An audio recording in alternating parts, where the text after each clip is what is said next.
Dans peu de temps va sortir le film Mortal Engines. Il s'agit d'un film de science-fiction du studio Universal, inspiré d'un livre pour jeunes adultes du romancier Philip Reeves. Et ce film a la particularité d'être créé par l'équipe qui se cache derrière Le Seigneur des Anneaux. Le film est écrit par Peter Jackson, Fran Walsh et Philippa Boyens, qui ont l'habitude de travailler ensemble depuis Le Seigneur des Anneaux. Et Fran Walsh et Jackson collaborent également depuis la fin des années 80. Et accessoirement, ils sont mariés. Le film est une production Wingnut Film, la boîte du réalisateur Kiwi. Parmi les producteurs, on a également des gens qui ont déjà bossé avec Jackson. Il y a également le même production designer que le Hobbit et qui était déjà là à un autre poste sur Le Seigneur des Anneaux. John Howe, l'un des deux concepteurs visuels de l'Hexalogie de l'Anneau, est de retour. Weta Workshop et Digital sont toujours là pour faire du design, de la construction de décors, costumes, maquillage et accessoires et pour les effets visuels. Et le film, comme les autres films de Jackson, se tourne avec ses équipes dans ses studios de Stone Street à Wellington. Donc en gros, c'est à peu près les mêmes équipes que pour tous les autres films récents de Jackson. Mais il y a une grosse différence. C'est pas Peter Jackson qui réalise. Le film est dirigé par Christian Rivers, qui jusqu'à présent a uniquement réalisé un court-métrage et un segment d'un film à sketch. Ce qui n'est pas beaucoup pour une production de Peter Jackson et Universal à 100 millions de dollars de budget. Intéressons-nous donc à la carrière du bonhomme pour voir ce qu'il a fait avant de réaliser Mortal Engines.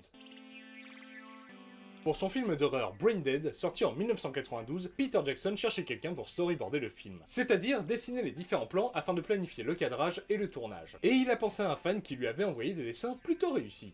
Le jeune Christian Rivers, à peine sorti du lycée, fut donc engagé pour storyboarder le film, et au passage, il a également joué 7 mains. Il a par la suite rejoint Weta, la boîte d'effets spéciaux de Richard Taylor, Tanya Roger, Jamie Selkir et Peter Jackson. Il a bossé à différents postes, sur un film et un téléfilm, et surtout, il a été le storyboarder des 2 films suivants de Jackson. Jackson et Weta se sont ensuite lancés sur la trilogie du Seigneur des Anneaux. Chris Rivers s'est donc à nouveau occupé des storyboards. Il s'est également occupé de travailler sur de la prévisualisation, donc en gros des scènes en 3D dégueulasses qui ont le même but qu'un storyboard, mais du coup c'est plus pratique pour l'action. Il a également travaillé sur des effets visuels au sein de Weta, et il fait également un petit caméo dans le 3e opus. Un vrai couteau suisse ce Chris, et c'est pas fini. Après Le Seigneur des Anneaux, il s'est occupé des storyboards des 2 films suivants de Jackson. Et il a continué à collaborer avec Weta Workshop, où il a designé des créatures pour le monde de Narnia. Mais surtout, il a travaillé au sein de Weta Digital, notamment en supervisant la prévisualisation de divers films. Mais également en travaillant sur des effets visuels, et même pour le film Lovely Bones de Peter Jackson, c'est lui qui s'est occupé de superviser les effets visuels sous le contrôle du big boss de Weta Digital, Joe Letteri. Près de 10 ans après Le Seigneur des Anneaux, Peter Jackson et Weta se sont attelés au Hobbit.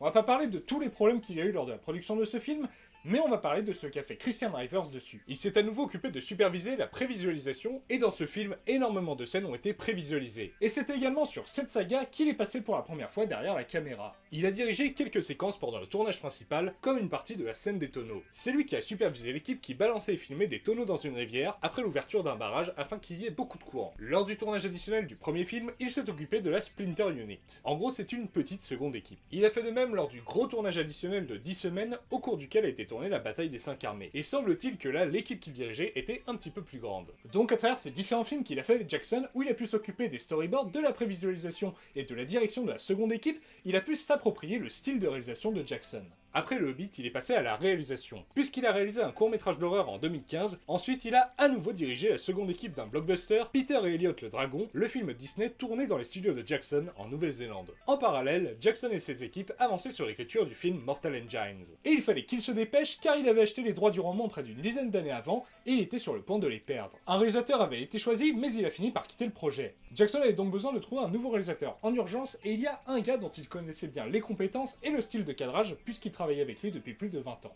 Il a donc confié la réalisation du film à Rivers. Mais du coup, on peut se poser une question. Est-ce que Rivers va avoir son propre style ou est-ce qu'il va diriger à la manière de Jackson, qu'il connaît bien? C'est dur à dire, mais vu que PG est avec son équipe à l'écriture et à la production, il est fort probable qu'on y trouve un style proche de celui des films de Jackson. Et personnellement, rien qu'en voyant les trailers, je suis impatient de voir ces films. C'est la fin de cette vidéo, qui m'a l'air assez courte par rapport aux dernières vidéos sorties. La prochaine sera probablement plus longue, puisque ce sera sûrement le prochain épisode de l'histoire du Marvel Cinematic Universe. Si vous avez aimé cette vidéo, n'hésitez pas à la liker, la commenter, la partager et vous abonner. On se retrouve probablement d'ici un mois pour la prochaine vidéo. Salut!